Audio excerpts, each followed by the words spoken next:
So one of the most important fundamentals in Pilates, or really anything in life, is breath. If you aren't breathing, you aren't moving and you aren't living.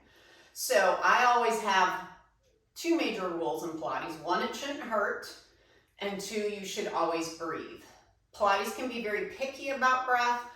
I am not as picky so long as you are breathing, but I do want to teach you a couple of different things about breath. So you have your lungs, two sides of your lungs, and then at the bottom of your lungs is something called a diaphragm. This diaphragm will drop as you inhale to make room for the lungs to expand. And then on the exhale, it actually relaxes up to force some of that air out. So if you go, that's actually forcing the air out more by using your obliques.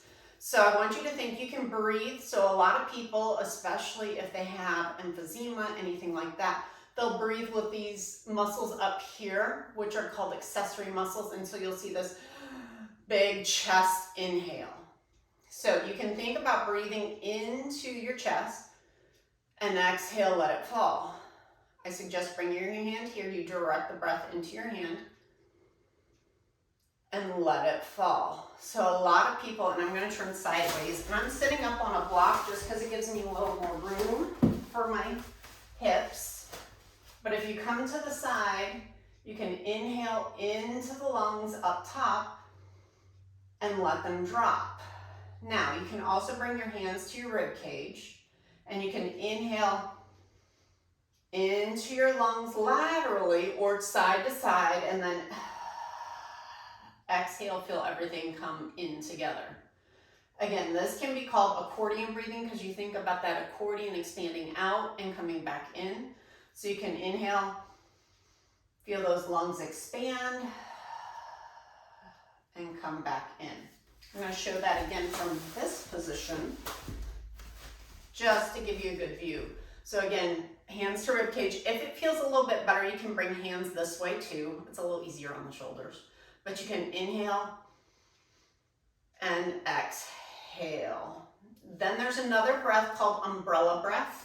I want you to think about holding an umbrella upside down, and if you open it, everything opens three-dimensionally. So you're breathing into the front, the sides, and the back. So you can kind of bring your hands a little bit lower on your ribs here. You can inhale, exhale, everything comes in. So with this breath and the diaphragmatic breath, you're not trying to suck your belly in. That's not the point of this. So you inhale, exhale, everything comes in. Then there's the belly breath, diaphragmatic. So bring your hands, and it's lower on your belly.